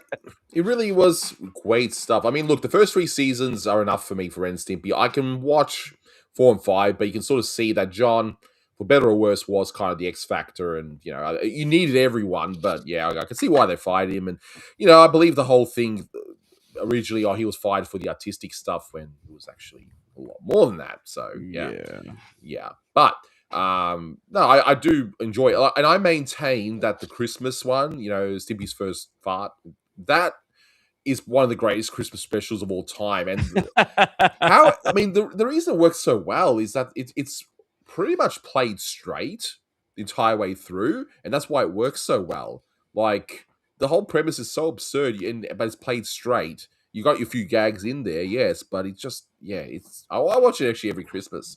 I really, really love that. Let's see, lol Stimpany. Yeah. Stimpany. There you go. The Royal Canadian Kilted Yaxmen. Yeah. I love that song. Especially when they put that fart noise instead of saying the word hell. It just, oh, and we will probably go to. I've heard it uncut though. They have it out there where it's uncut. Honestly, it's funnier with that cut. I think it's even funnier. Yeah. I think it works better as a quote unquote self-censorship, as such. And the buzzards they soar overhead, and poisonous snakes. There's a part right there when they do this when they do that the second time, and poisonous snakes. And you have like a whale that sounds like an opera singer. He does like a little he harmonizes there. And then the buzzards they soar overhead, and poisonous snakes will devour us whole. I always got a kick out of that. And then they go the rotting beef carcasses. The rotting beef carcasses. see, guys, we know our Ren and Stimpy. We love that. I mean, but Anthony's Ren and Stimpy talk. Man, I could talk about it. But if you guys haven't checked out Thad Komorowski's book on the history of Ren and Stimpy, that is like a must read. It's just, even if you don't like, this is one of those books where even if you're not a fan of the show, read the book. It's just fascinating how this thing even just was created in the first place, and how it's just like, it was just this mega thing so quickly, like a real flash in the pan. It was just massive one day and then gone. That was it. Sick Little Monkeys. That's the name of the book. I really do recommend it. Like I said, even if you're not really keen on the show, I like to see a similar kind of book. Not that there's any controversies or anything, but I'd like to see a book on the history of the earlier Nicktoons and that. I know some people have been trying to get some things off the ground, but it's like rights issues. I know Jake Friedman, the whole Disney Strike book that he made, the fantastic book, by the way. I'll definitely check that out. Again, even if you're not interested in Disney, that just a fascinating account as to the whole union strike that was happening in 41. But he was working on a Disney afternoon book, but apparently it's been cancelled because there's just all this legal stuff, which is an absolute shame. I thought I ordered it. I'm looking at my shelf. No, That I had. it was in the No, works. no, I'm a Thad's book. Oh, Thad's book. I'll say, yeah. I'm thinking you have a book that doesn't exist. Wow, No. you have a magical. A magical book, because there's so many books that I bought over the years, and I heard you saying before that you have trouble like reading them, that you prefer doing audiobooks. I mean, I'm kind of the same. When I was younger, when I first got into this hobby, I would read these books back and forth. But I mean, this is the most recent one I got. If you want to see it, it's the one that Homer opens up in the bookstore and he screams. No, not that one. Maplethorpe. Yeah, if you actually know what Maplethorpe's photography I looked is, up the joke. See, I knew the joke beforehand. I was going, oh boy, so many people are going to be looking at Maplethorpe, and then the parents might walk in and seeing them look at these. Oh dear God! Like these nude male, subjects and all that stuff. Yes, it's got nudity. Okay, just hardcore nudity. So I started doing that. I'm watching all 6 Ninja Turtle shows simultaneously. I'll do one episode of each show. 87, the next mutation, 2003, 20. Well, this book came out recently because I'll admit, when I saw one episode, I remember I was at the gym and I was watching it on my iPad, and I'm like, it's not really my thing. And then the show unfortunately got canceled early, and then I started seeing clips from the finale. I'm like, what am I watching? This is gorgeous. And that's the next mutation, right? That was your reaction. Of course, it's gorgeous. But I mean, like some of the fight scenes, especially in the finale and in the film. So if you already know what I'm talking about, like literally some of the best animation in the entire Ninja Turtles franchise. And they said like we killed ourselves just to get it to look this good, and very heavily influenced by anime. But I got this: The Art of Rise of the Teenage Mutant Ninja Turtles, and I've seen a few episodes so far, and I misjudged the show. Yeah, it's definitely more, silly, goofy, whatever. I mean, the original cartoon, let's be serious. It's definitely a goofy show. We need to be in the shadows, and then they have this stupid, big, massive blimp that with Ninja Turtles just plastered, or Casey going for a job interview. Oh yeah, was it Corporate Raiders from Dimension X? I think that episode. He's literally in a business suit. He's got his mask and his baseball bat and everything. Oh, it's funny? I just literally opened to a random page. I still haven't. This is episode. I haven't seen it yet. So, season 2 episode in production order says 072, aired July 17th, 2020. So I haven't seen it yet. But it's got some really neat designs, whatnot. But this I did not see. That's really cool that they made a sketch. Of course. It looks like the staff of the show replicated the original drawing of Eastman and Laird of the 4 turtles. Ooh. Eastman and Laird's original turtle sketches. Yeah, they made their own versions of the original 1983 Eastman and Laird sketches. That's cool. That's really neat. Venus the Magic. Look at that. You're actually not far off. Right there. You see it. Ooh. At least she's pretty and not a turtle. Wow. But Battle Nexus, yeah. So I really got to sit down and just finally read it. I mean, there's so many books that I have. There you go. The finale, as I was saying, spoilers. You can figure out who they fight in the finale. He's only the most famous Ninja Turtle villain. But yeah, like I saw scenes of the finale. I was like, wow, this is really beautifully animated. Well, that's your channel right there. It's like Manny's Story Time. And it's just you reading these art books. And well, of course, I have one of my, it's one of my holy Bibles. It's one of my sacred texts that my original version of it got destroyed. But I bought a new one a few years ago. And I had this when I was a kid too. Oh. Is that how you sing at work? You sing that high falsetto? Oh, yeah, the whole time, and then everybody starts booing me. But I got this book. Christ was born.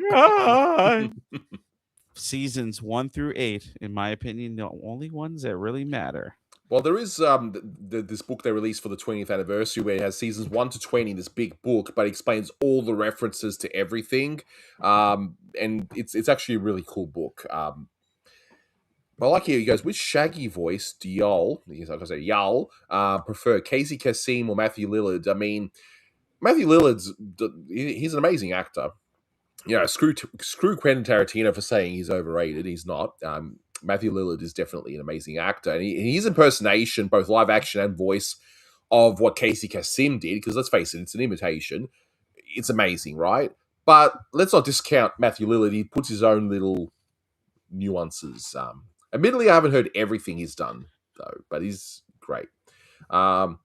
Phil Roman signed Camden's copy. Go ahead and brag, why don't you? Yes. Did he put the years down in Roman numerals? Ah. Yeah. And speaking of other sacred texts, this is my original. Look at this. This is my original copy. I got this in 2001 when I first got into this hobby. See? Even wrote my middle name. I used to write my middle name. And someone else wrote my name here too. I don't remember who wrote that. It was you after a very interesting night. Yes, me a reckless 8th grader with no friends. Yeah. And look at this. Look how detailed I was back then. Writing stuff like I have a redrawn copy, edit it, uncut, DVD. I write DVD, self-explanatory. Honestly, that reminds me of people that would have like an actual, Bible, right? And they would actually put sticky notes on their favorite verses and all that sort of stuff. That kind of reminds me of that you're just... Here you go. Yeah, see? So I think I highlighted the ones that I saw. And then, it's over here. It says Porky's Last Stand. I wrote C, C, B, and W. So I had it recorded on VHS in both computer colorized and black and white. So then I would notate which ones I was recording off of Cartoon Network back in the day, or like eventually when the Golden Collections came out. Yeah, this is my original copy, and I have a much nicer, non-beat up one that I got a few years ago. Still, it's a nice thing to have. Jerry signed my copy of that too. Well, I'm gonna one up both of you. I'm gonna get him to sign my chest, and I'm gonna get that tattooed, and I'm gonna have a Jerry back tattoo. I'm gonna one up both of you. He'll be, I'm sure Jerry will be incredibly confused why I'm asking him to do that, but it's for a good cause. Camden, put this in your pipe and smoke it. Years ago, I mean, he doesn't remember, but I think I mentioned it to Jerry because I saw Jerry recently. I saw him at San Diego Comic-Con, and he was in New York last summer for a screening or somebody. He probably doesn't remember who I am. But anywho, no one remembers you. No, of course not. Why would I? To Emmanuel, stay tuned. Cheers, Jerry back. Beautiful. Let's see if you got that one, Camden. Yeah, well, shut up. Shut up. Actually, speaking of shut up, no. Speaking of Jerry, he's going to be in New York this upcoming weekend. They're doing a screening of, I think, some Fleischer cartoons, and Will Friewald did one. I think he's either doing it this upcoming weekend or I'm doing these cool hand signs. I look like one of my professors from undergrad. This is Baroque gesturing and Baroque music. My first opera lesson almost 20 years ago in undergrad. We were doing like Dracula. Baroque gesturing. Like Dracula. But yeah, Jerry's going to be in the New York area this weekend for that. I'm going to try to go if any of my buddies are watching. But I sing. I'm probably going to not be able because I'm already booked to sing. That's why I'm dressed up, because I sang at a church service before this. I sang 5 times this weekend, 4 masses and a funeral. So let the good times roll. And I don't know how that sounds like a film that's not made. 4 masses and a funeral. Like 4 masses and a funeral. And I was going to use this earlier, but it wasn't charged. So this is a vocal nebulizer. Yes, the Homer's. Yes, got to get drugs. But yeah, I'm going to use this after this live stream because I got to give my voice a break. No, I have 2 books Chuck Jones did that remain up. Jerry saw my copy of that. Damn it! I just saw a Camden Road. So he also has a Sylvester. Okay, you win. And he has a Chuck Jones books. I have, you know what? So I bought this is not my original copy. I bought this 20 something years ago. I lost it and I bought another because during COVID, I think around the time I discovered your channel or just before it, while I was, sitting in my apartment in Houston, gloom and doom, I bought, Chuck Amuck, and I also bought Chuck Redux. I still haven't read them yet. I want to read it, but life is dumb and gets in the way. Ooh, I know something Camden doesn't have. I'm gonna beat him here. Get a load of A this. knife. No, this is a knife. I have Teenage Mutant Ninja Turtles Compendium Volume 1. I also have Volume 2. And check this out. I said only 2 people are allowed to sign this. Me and Manny. Yeah, I signed it myself and then. Oh, sorry. Okay, the Tweety Sylvester book is not signed. Look at that. Boom. Beautiful. I went to a turtle for the 40th anniversary, a Ninja Turtle meetup in New Hampshire, in Portsmouth, New Hampshire. Did I say that right? New Hampshire. New Hampshire. So actually it was last week. The first Ninja Turtle comic came out May 5th, 1984, and I went to the same town that the comic came out of Portsmouth, New Hampshire. And it was at a brewery, and it was very small. It was strictly for the hardcore turtle fans. It wasn't like a Comic-Con. It was very limited. And Kevin Eastman was there, and the rumor was that Peter Laird was going to show up.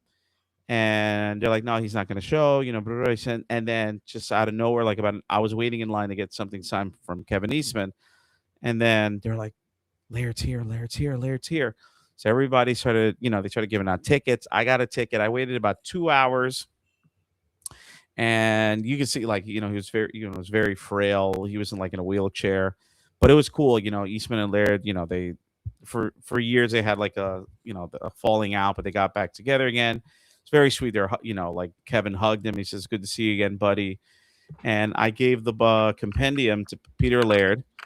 And, I was like, hi, Mr. Laird. And he signed one thing for free and then something else. Another thing was you would have to pay for it. I had a reprint of the first issue of the comic, and I had it signed for my friend Phil. Hi, Phil, if you're watching, who was my former student years ago, but he is another hardcore turtle fan. Now he's the master. Yeah. And without even me saying anything, Peter Laird just started drawing the head of one of the turtles. And my friend Eric, if you're listening, hey, Eric, follow him, Warrior Pins on Instagram. And the Nightly Noodle, he has 2 IGs. He's a musician and another hardcore turtle fan. And you should see Eric was filming it, and he's like he was stunned that just Laird was doing. Me too. I was like just doing it, and that's how you spoke, right? You were like, Cowabunga. No, and Cowabunga. And Peter Laird was just very nice and gracious. And then I had the it signed by Kevin Eastman. I'm like, nope. Yeah, there's other artists that contributed to the first few issues of the comic, but it's like that to me is like the Turtle Holy Bible right there, and only those 2 were gonna sign it. Manny, you will always beat me in Ninja Turtle stuff. I have 0. There's no competition. Well, I mean, I also have my replica TCRI. There you go, ooze canister from the first film. And this side of the room, I still am so far behind, but I have so many turtle figures from over the years that I want to display, but I haven't done it yet.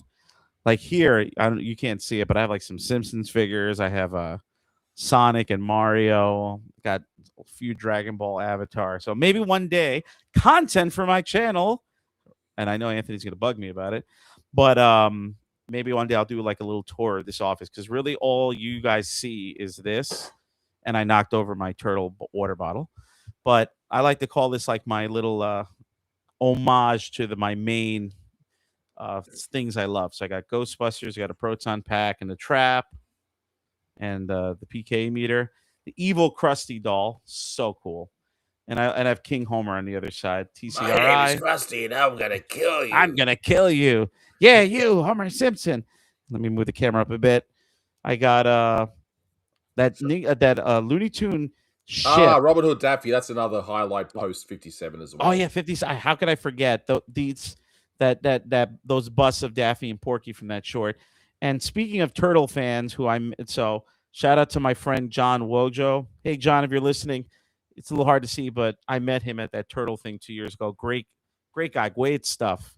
And he got me that turtle van as a gift for my birthday last year. It's very very nice gift, and I got some more turtle crap, but I do have a decent amount of Looney Tunes stuff that I've gotten over the years, but it's bulky and big. Like I have statues of the I almost said turtles, statues of the characters from the old Warner Brothers studio store. I have like Sam. No, not Sam. I have Foghorn. I have Taz. Of course, I got my boy Porky. Yeah, And some other boy. ones. And I got some other ones that were not from the studio store, but they look really nice, like Daffy, Elmer, Speedy Gonzalez is a studio store one, but those are in storage. So, and I even have like the Bugs Bunny 50th anniversary plaque, but I'm trying to find. I'm limited in the space here, so I don't want to go too crazy with putting it up.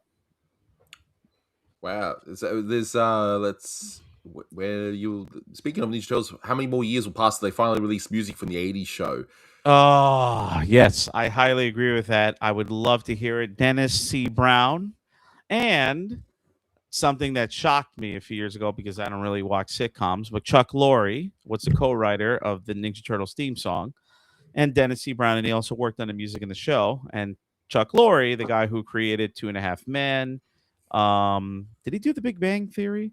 But yeah, he's a big sitcom guy. He's made millions off of the Turtle theme song, but also being like a big deal in sitcoms. And what's the big deal with that? The half shell reference, like how half shells are to do with oysters. So oh, I don't know where they. I don't know if they were asked to, because I know Chuck Lorre did do like a brief interview about him writing the theme song, but I think maybe that was like the tagline. I don't remember. They said like you have to throw in a heroes in a half shell reference, like because I guess Playmates Toys was already like thinking of like the name for the like a tagline. And Camden, I do have your buddy's book, not just one. I have two. I have the original one. So he's referring to the Ultimate Visual History. Great stuff. Great book. It spans, the whole history of the franchise up until that point. This was published in 2014, I believe. Yeah, for the 30th. And does it have the exmutation in it? Because it's not complete without it. Actually, you know what I'm going to do? I'm going to take it out next time we do a stream and rip the pages of Next Mutation out.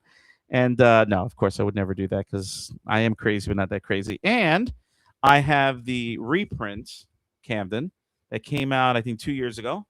Ultimate Visual History with a new cover drawn by. It's got a new hat. But it's the same book, but it's got a new hat. And yeah, Kevin Eastman. So revise it. I haven't read the expanded edition yet, but it covers more recent things: Rise of the TMNT, Mutant Mayhem, and the video games like Shredder's Revenge, which I really, really, really love that game. And the comics, and yes, it's great stuff. But what does it say about the Next Mutation? Like how in depth does it go? I'm actually genuinely curious. Like, is it just 2 pages? All right. I'm not asking you to read it. I'm just curious how in depth, because I do think it's kind of fascinating that when the third movie came out, the fad kind of petered, and then Saban Group, because they had the Power Rangers, they got the rights, and they even did a crossover with Power Rangers. And let's see, chapter. Well, I like the speaking of Heroes in a Half Shell. Chapter 5 of the book is Heroes in a Half Shell. Chapter 6 is Turtle Tracks, which is the name of the first episode of the original show. Ooh, Go Ninja, Go Ninja, Go. That's the second film. Oh, and what you listen to all the time on the way to work, just to pump you up. Here we go. Page 132, chapter 13. Oh, Radical Mutations. Oh, you know what? Oh my God, that's freaky. So I have my hand. I didn't even look. I just grab, like a chunk of pages, and I flip it, and I literally landed on the exact page. That's scary. Now you need to be the definitive authority on the Next Mutation. That's your legacy. That's your legacy. Boom. There you go. Now you know why I love it so much. Look at those. Look at that. That is And look at beautiful.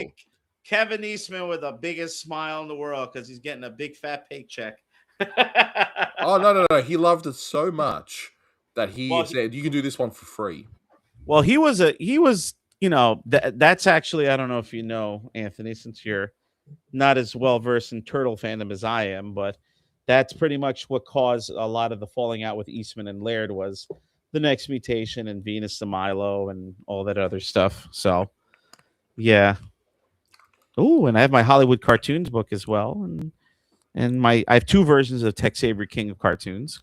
Great Wow. stuff. Great stuff. Great stuff. But because so any other questions regarding the channel? Because it's like kind of an AMA, but I mean, this is just for fun.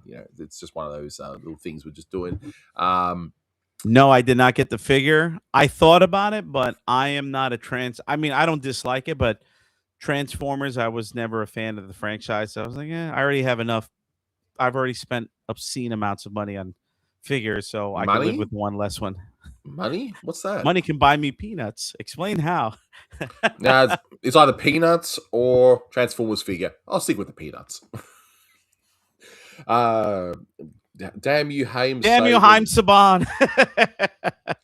Yes, The, oh, wow. go ahead. My bad. No, I was going to say, like, Eastman just gives it up for free. That's how Haim became a billionaire. Like, he's a literal billionaire.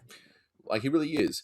For either Anthony or Manny, all-time favorite non-animated movies. While I won't say this is my all-time favorite, this might be my top 10, The Killing by Stanley Kubrick. The Killing. Yeah, which I'm sure you always say is the name for the next mutation, because they're really killing it, right? My top 5 favorite movies of all time, and some of these might surprise everyone. My favorite movie is Saturday Night Fever. Then it's RoboCop, Eternal Sunshine of the Spotless Mind, Once Upon a Time in America, and Duck Soup, and Dog. and The Adventures of Nina, the dog. Mm. And people might be surprised when I say Saturday Night Fever, because when I first watched this was when I was way younger. I was watching it thinking, this might be some goofy, disco film, right? Just, because you look at the poster, you think, this is just going to be some cheesy 70s flick, but it's a very dark film. And it's the first film that told me that you can actually not adhere so much in the 3-act structure of a story. I won't spoil anything, but at the end there is a dance. I'm not spoiling that because there's dancing there. There is a point where you could have ended the film roughly with a few tweaks, and it would have been okay.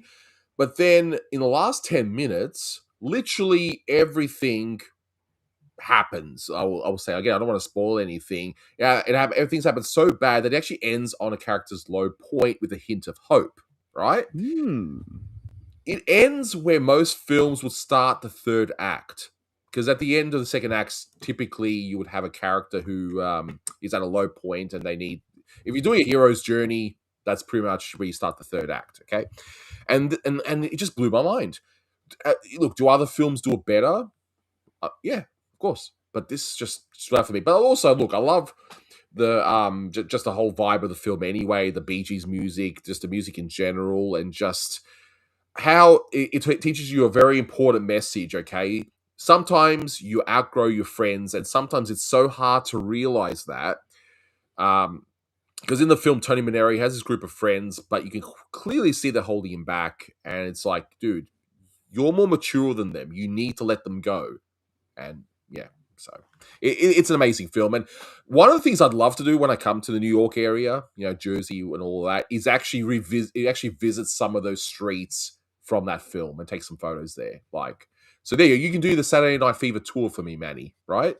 Will do. Well, I got to watch the film first, then I'll do it. Oh, you'll probably know, I mean, look, obviously things would have changed, certain things, but I'm wondering if some of the places have not changed much. I'm actually genuinely curious. RoboCop, it's my favorite. It's probably my favorite comedy. Yes, comedy. RoboCop is one of the most pitch black satires you'll ever see. Like, it is a satire of 80s Reagan era policies. Just, It's incredible. Ultra violent, but there's a point to all of it. It's amazing. Eternal Sunshine of the Spotless Mind, just what amazes me about is its direction. If you look at the special effects, most of it was done in camera. And you'd think, oh, it's CGI. No, it's actually in camera. Like, things were done in that film just blew my mind. And just the structure of it is insane. Once Upon a Time in America, Sergio Leone's last film. So he did, Good, Bad, and the Ugly in those Western films. Once Upon a Time in the West, another amazing film. And that film, it's got De Niro, it's got James Woods. Yes, James Woods. And a few others. And I even met one of the actors from the film, by the way, who played one of the kids in there. Incredible film about the so-called Jewish mafia. That was like about the whole Jewish segment of the New York area. I forgot where they mentioned it. You probably might know, but it's about how that they sort of kept in their area, similar to how the Italians would do their part. Probably Brooklyn, off the top of my head. Yeah, so it's like a Jewish section, but of course you would have the mafia from that stemmed up from that area. It's quite fascinating. I thought it was absolutely brilliant how it again plays with time and structure. And Duck Soup, I mean, come on. Hour and 10 minutes of just you watch it once for the first time ever, you miss like half the jokes. You watch it again, it's like watching another film because you catch the jokes you missed the first time. That's how hard and fast the jokes come. It even has, it's like, say, how would you like to work in my mint? I don't like it the mint. So you got another flavor? Stuff like that. And every time I peanuts, because in the one thing you got Chico is selling peanuts. Like he keeps going peanuts. So every time I want peanuts, if wifey has or whatever, I'm always going peanuts. Because it's just he goes, we need one of those things out there, those big wheelie things. He goes, and Groucho goes, tanks, and Chico goes, you're welcome. So stuff like that, man. It's just so it blows my mind. That film is just look. Everyone says, well, not everyone, but a lot of people say A Night at the Opera is better because you get those moments to rest between the set pieces. You got musical sequences, but as great as opera is and races, they're both great films. I just prefer the unhinged, just anarchy of the original Fox films, which I've got them all on Blu-ray. So yeah. I should really watch more Marx Brothers stuff. Honestly, like people will say the latest stuff is it's not great. I think there was one to do with in the store. Love Happy would be the weakest, I'd say, but even those you can at least you get some good stuff in there. And Love Happy, by the way, I think that's like the earliest Marilyn Monroe appearance, and where Grouch was like, going, oh, you got to pick her for the walk-on role, and so you can see an early appearance of Marilyn Monroe. As for my favorite film, you have none. No, you can't see because there's a ghost. You can't see through. Yeah, but if it's not pretty, a lot of people are like, oh, your favorite movie is the first Ninja Turtles film. I'm like, it is one of my favorite films. I would put in my top 5, but no, Ghostbusters is my favorite film. And that's right. It was Paramount. Sorry, it was Paramount, not Fox. Like, I don't know why. I was mixing up. I think I mixed up another film. Yes, you're right. I stand corrected. How dare you? Yeah, no, that's it. The channel's shutting down. I'm going to start at 0 subscribers again. No, I'm shutting it down. Yeah, because I made a mistake. Only way to go is up. Well, go down, then up again. That's right. But no, Ghostbusters is genuinely an amazing film. I got to buy the updated 4K because what I've got is I think one of the earlier releases where it's just HDR. I want to get the one with the Dolby Vision because I'm just an idiot, I guess, because there's not that much difference. But I mean, I have the film I have it on VHS, I have it on DVD, I have it on multiple Blu-rays and 4K. So and the work print as well, I believe, and the work print, and I think a Betamax as well. Oh no, Beta. You remember that? Come on. Oh no, Beta. No, Beta. Like a lot of people will watch that joke and be like, "What the hell is that joke?" For the uninitiated, there was a format war between VHS and Beta, and Beta had a better picture quality, genuinely, but VHS won because of we'll do Homer's face. it's a pornography store. I was, yeah, that's literally one of the. I mean, there was a few other things, and you can also tape stuff off TV and that. But yes, the good old pornography was the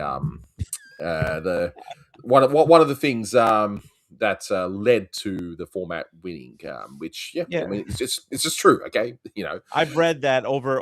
It's not just the Betamax and VHS war, but other forms of technology have been chosen due to adult films.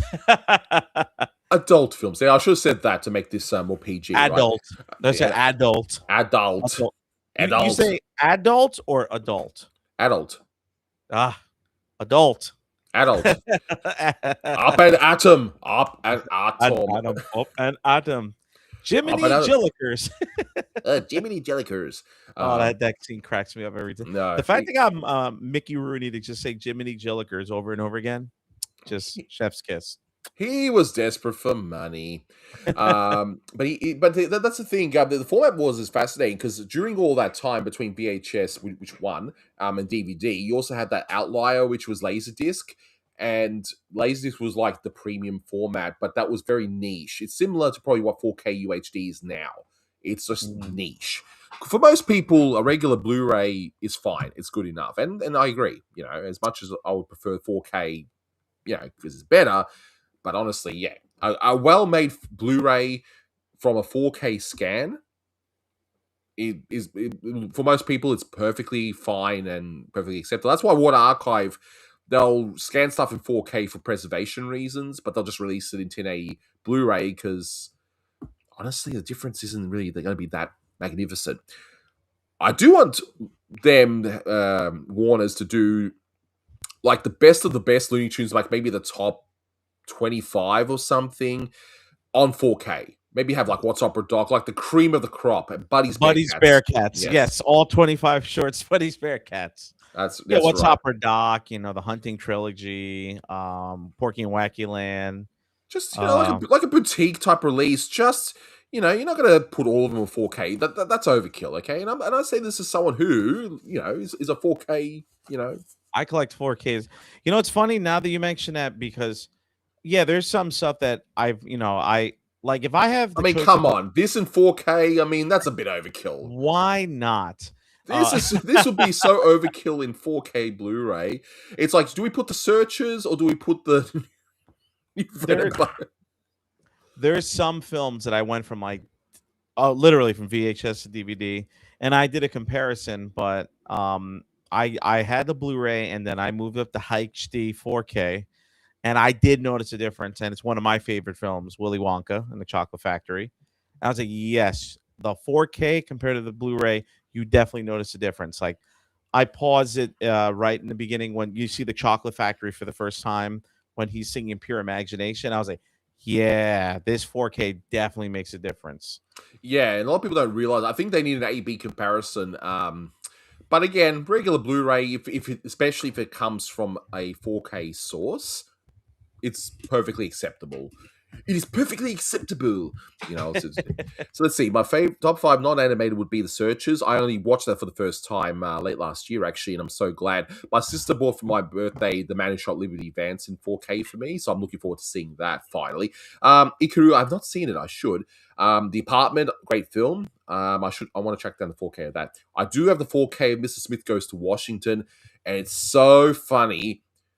If you watch Frank Capra's films and then look up what Frank Capra's actual political beliefs and everything are, it's just it's like, what? How is this? Yeah, anyway, I won't go into detail, but you can definitely look that up.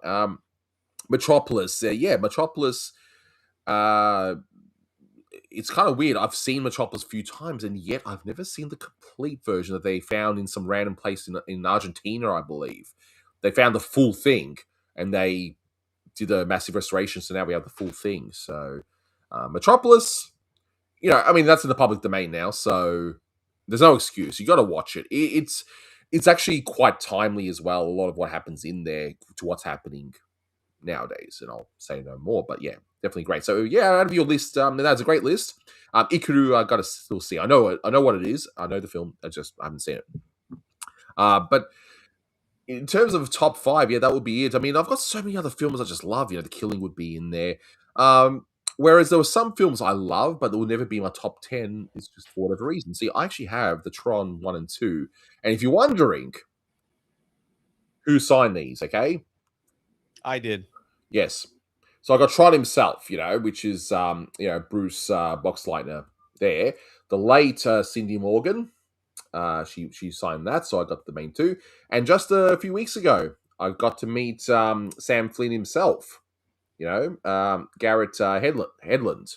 He's currently in that Stallone show as well. So, which is actually a pretty good show. Actually, I quite enjoy it. So yeah.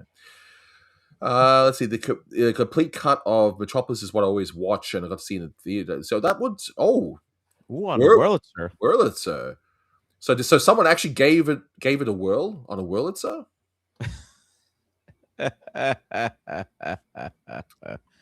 You're like, why am I here? I should just start my own content. I can't stand this guy anymore. First it's the next mutation, and now it's next world. He's like, I hate this guy. I'm right now scratching, like Nina's chin or whatever, and if only she heard the stuff coming out of you, your terrible puns and love for the next mutation. She would bite the mic. She would. Yeah, that'll be the thumbnail for just me. Technical difficulties, but just put Nina's picture instead. Beautiful. But I think we'll slowly wrap this one up. But I'll just give everyone a bit of an update of what's happening. That yes, thumbnails have been updated. I'm trying to keep the wrong people out, aka I want to watch a free cartoon, but at the same time bring in people who want to watch history on a certain cartoon, who actually think that we're going to get a cartoon because the thumbnails are giving the wrong message. So yeah, because YouTube sees that stuff as sort of junk. If people click in and after 20 or so seconds go, nah, I don't want to hear a guy talking. If that happens constantly, then the video just tanks. It completely tanks because the YouTube just thinks, oh yeah, this is slop. We're not going to promote it. Yes, Manny, I'm getting there. You're looking at your watch like, come on, hurry up. No. I got a notification. So those have been updated. Then I'll go back and fix the titles here and there, and also refine a few thumbnails that maybe could be a little better. I'm sort of doing it fairly quick, but they're all the videos anyway. But I'm going to ask for your opinion though, and those in the comments. Okay, the toughest ones will be the Censored 11 because I can't obviously have those little flashy titles saying, he did it again, or he's workplace blues or something, like a little funny thing based on both the frame and what the short's all about. Obviously, I can't do that with Censored 11, okay? That would just be wrong. I'm thinking with those, only put on the title Censored 11 number 1 or Censored 11 number 2, whatever number it is, that's it. And just have a frame and then just have the more educational title itself. What do you think? Something just popped in my head. Maybe you could put a picture of you. Yes, just me. Like, no. All Censored 11, and that's it. It's like what? Manny approved. Oh God. Yeah, sure. I'm thinking of something like maybe like a sign. I'm struggling to think how to say it, but or maybe you could do something like a hazard or a warning sign. Maybe like a stop sign or like a hazardous thing, but put like Censored 11 number 1 and then the name of the cartoon, or like something to let you know, like do not open. I guess like kind of like that label that says like do not open, but put the title, Censored 11 1, hitting the trail for Hallelujah Land, like something like that to make it look like, because they're all gonna look the same. That the style has to look the same, but I'm just thinking of keeping it plain. But then I've got the other ones like Tokyo Jokyo, Going to Heaven on a Mule. First of all, the frame choice is going to be horrendous to try and find just anything that's remotely not going to, because people might biohazard sign. Actually, with Tokyo Jokyo, I might even just put the shot of that electric chair, and that's it. I'll probably just put that instead. But then again, what hook do I give it? Because I got to give it some sort of a hook. Just write down pure propaganda or something, maybe, but I'm thinking for the Censored 11, just write Censored 11 blah blah blah. That's it. The only danger there is people might then think it's a cartoon, thinking, "Oh, I'm going to get one of the censored 11s." So there's like pros and cons. So I'll think of it. What else? So so after Looney Tunes, Bob McKimson, that's coming. That's in the edit. So that's going to come fairly soon. Finally, I mentioned this earlier, but you got the Superman documentary about the Fleischer cartoons. That's going to come. I'm going to premiere roughly when Supergirl premieres for reasons unknown to anyone. Ooh. I want to do a documentary on Roadrunner and Coyote, and premiere it around Acme when that comes out. I don't think anyone has done a proper documentary on that. There may have been something like what Dave Lee did, like the evolution of character, but he's like moved on from Looney Tunes. Like, I actually did a channel analysis to see who my competitors are. I mean, I don't care. People, I'm not competing. Okay, I just want to see who's in the same space as me. The Battle of the Aussies. That's right. No, it's like Highlander. There can only be one Looney Tunes reviewer, of course. I'll I gotta Photoshop the two of you as what's the name of the main character from Highlander? Connor McLeod. Connor McLeod, and then he could be the Kurgan. And it'll be me and I don't know, Trevor Thompson or someone, just with the swords or something, just fighting it, But yeah, no one's actually taking animation, like making serious animation videos, and I think that's hitting a niche that a lot of people didn't realize that they needed. Because a lot of things like, hey, the history of this cartoon, and it'll be just some Chat GPT. Just oh my god, I've seen so many of those lately. Like, some of the information is, I put it on like when I'm cooking or driving or whatever, but then you just hear, like, there was one I recently heard that it was like they said Warner Brothers, Warner Bros or Warner Brothers. It was a Warner Bros. I'm like, Warner Bros. Warner Bros. Yeah. Here are the best cartoons from Warner Bros. Number one, it's Honey Mouses. Number two, it's number three, it's hey, make sure like and subscribe. Bye. And one thing, like, I've seen some videos where it's like, if you mispronounce a name and you're like, hey, I think I might be goofing it up. Like, lately I've been watching or listening to videos about the Punch Out game, because it started popping up, and I never played Punch Out Wii, but I played the other Punch Outs, and I feel like buying a copy of the game. But like, sometimes when you pronounce the names of like the Japanese staff that work on it, like Shigeru Miyamoto, like, I try to do my best. Like, I think it's Shigeru Miyamoto. I probably didn't pronounce it correct, but I try to do it as authentically as possible. But like, if someone pronounces it and they make a genuine mistake, that it is what it is. It's fine. But then, like, when you hear like you're thinking, oh, this might be an actual person, and then when you hear the AI like botch the name, and I'm like, oof. Oh, and somebody didn't know how to say Laird for Peter Laird. I was like, I'm like, that's a word I wouldn't expect. Peter Laird, Laird, or whatever the heck he said. Peter Warner Bros. Peter Laird, he created Buddy, but he created Buddy for Warner Brothers. So just and Buddy's sidekick was called Venus. And I can tell you now, AI gets so much wrong, because it's not even like, there's a problem called hallucination, AI hallucination, and the problem is people taking what's saying in AI as gospel without realizing it's just hallucinating information. Because with the way AI is designed, the chatbots and such, they're designed to please you. Okay, they're designed to make you happy, and they'll even make up information to make sure you get what you want. It will never say "I don't know" unless you tell it to say, "If you don't know, say so." So there you go. So it's a little AI Easter egg for you on how it actually works. How about that? But yeah, but look, I hope everyone's enjoying this other content, and yeah, I'll try and turn down the music a little bit on that last series of Looney Tunes. Like I picked the beatnik music. I thought the music was fine, but apparently for some people they found it annoying. I don't know why. I thought it sounded right to me, but then again, my hearing may not be the greatest, so I don't know. So, I mean, what did you think? Did you think it was too loud, or maybe just I don't know. It sounded fine to me. Like, some people were like, "Oh, I tried watching this video and I couldn't get through it because I couldn't stand the music." And I could be snarky and say, "Yeah, I'm not going to do this," and say, "Hey, you probably just listen to AI generate." Yeah, I'm not going to do that, right? But I think it's just people say some music they don't. appreciate the nuances of beatnik. I think that's all it Yeah. is. One thing I now you mentioned music in the videos, and I will say that even though apparently the last video there's some information that wasn't properly cited from what I've heard, but the Merry History of Looney Tunes, which I think is the closest thing to a proper documentary Mm, of like the entire studio, excellent work that Kaiser Beams did. mm.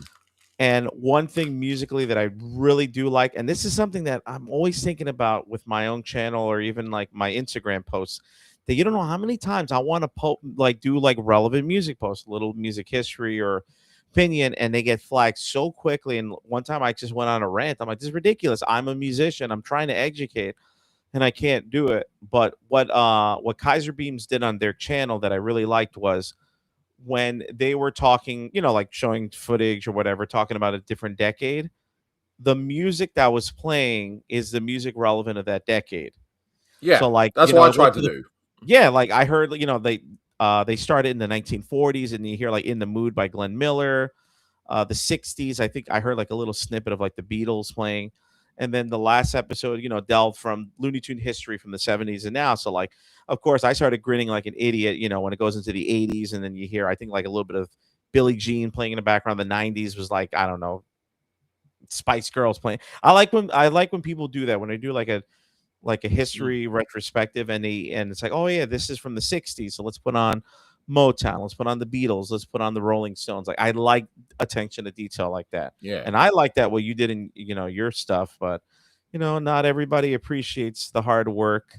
I can't. And I mean, I shouldn't say Something's they don't important. appreciate the hard work, but for me it's just, it kind of reflects like just how I am with music in general, that I always say music does not exist. I mean, art in general, but music does not exist in a vacuum. And like, when you're learning about whatever historical context like that, music is always going to tie in to what's happening during that time period.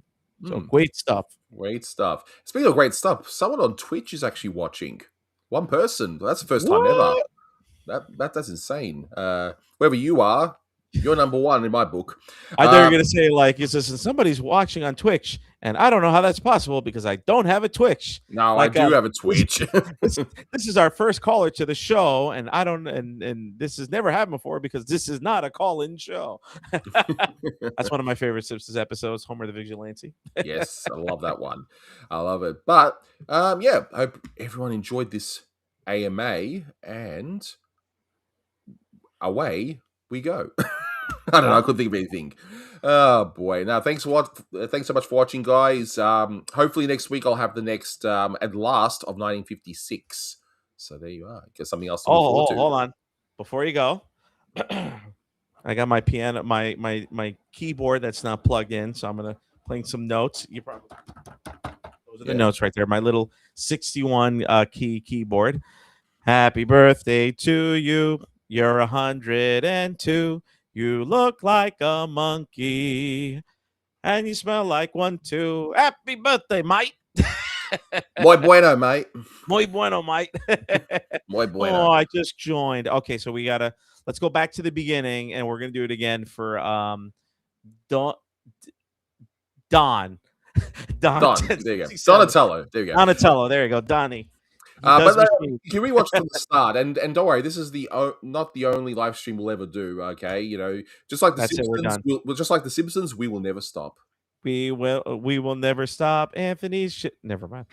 And happy belated birthday to my favorite musician, Billy Joel. We didn't start the fire. So there you go. His birthday was May 9th. Well, actually, you're on May 11th now, right? Well, May 10, but yeah. May 10 is the actual day, but it was May 10 in America. So now it's May 11th today. Yeah. What time is it over there now? It is midday, lunchtime. It is just hit 10 p.m. and I should be going to bed soon. All right, you rest up that voice, all right?